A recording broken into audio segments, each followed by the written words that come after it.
નિયમ તૂટ્યો છે માટે અમારા કુટુંબીજનો જ છે આ મંડળીવાળા, સમજો તમે, એ પારકા નથી. એ તો સમાચારો આવ્યા અને વાત તો સચિવ સુધી સરકાર સુધી જાય, એમાં કઈ નવી વાત છે નહીં. વિશેષ કઈ મારે આવું કશું જ નથી. પાછો વારંવાર હું કહું છું કે બોર્ડ એકબત્તી કામ કરે છે અને એના કારણે આ સુમૂલની પ્રગતિ છે અને એના કારણે અમે અમારા ગ્રાહકોને સાચવી શક્યા છે.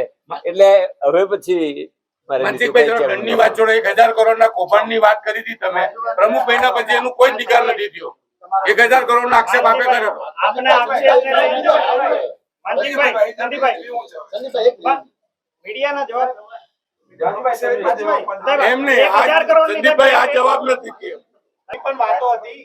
ભાઈ જો એક વસ્તુ, મારી વાત સાંભળો, એક મિનિટ. વાતો ગોસિપ ના કોઈ જવાબ મળશે નહીં. એવી કોઈ સ્ટેબલ સ્ટોરી ચલાવવામાં અમાર કોઈ વાત કરવા નથી. Thank you.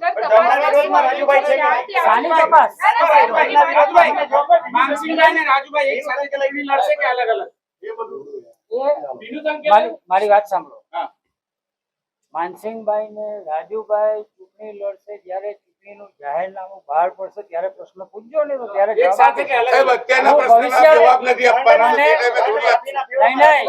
મને ભવિષ્ય જોતા આવડતું નથી.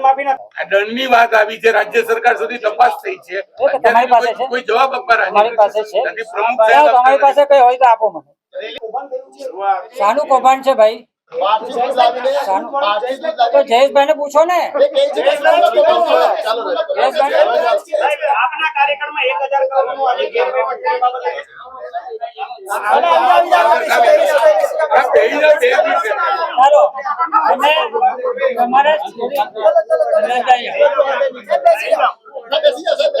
તમારી ચેનલ ને હતું ને એટલે પૂછી લે.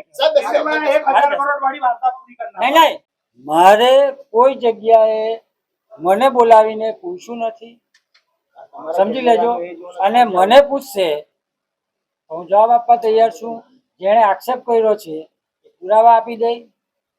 કોઈ જગ્યાએ કોઈને અમે ભલામણ નથી કરતા.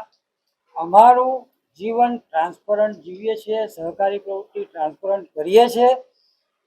1 રૂપિયાનો પણ ભ્રષ્ટાચાર કોઈ જગ્યાએ કોઈ પ્રૂફ કરે ને, આ જીવન રાજકારણ સહકારી ક્ષેત્ર બધું છોડી દઈશ. રાજુભાઈ, જે પ્રોજેક્ટ થયા હતા 1000 કરોડના, શું પોઝિશન છે? 1000 કરોડના પ્રોજેક્ટ જ નથી. પહેલા 430 કરોડના પ્રોજેક્ટ,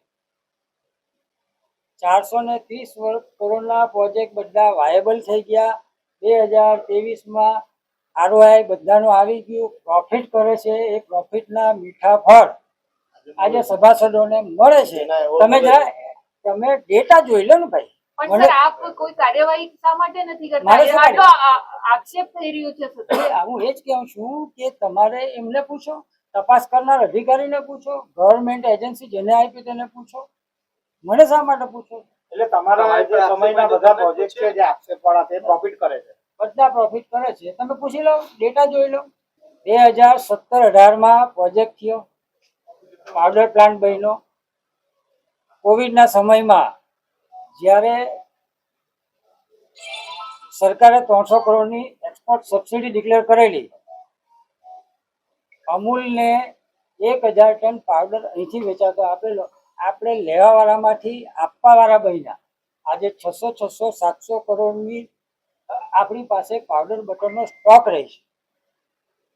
તો સાહજિક વાત છે, તમે માંગવામાંથી આપવાવાળા બનો છો તો એ માલની સામે વર્કિંગ કેપિટલ લેવી પડતી હોય છે. તમારી પાસે કોઈ ખુલાસો માંગ્યો નથી? ઓડિટર, મિલ્ક ઓડિટર કે આજ દિન સુધી કોઈ માંગ્યો નથી. આ 5 વર્ષ પૂરા થવાના અને જે લોકોએ આક્ષેપ કર્યો હોય એ લોકોએ કોઈ પુરાવા આપ્યા નથી. ખાલી સ્ટોરી કરવી, એક વિષયને વરમાં 5 વાર કરીને રાજકીય રીતે છબી બગાડવાનું કામ કરે છે. આવા પ્રકારના વિડીયો તમને જોવા ગમતા હોય તો હોટલાઇન ન્યૂઝ ચેનલને લાઇક, શેર અને સબસ્ક્રાઇબ કરો.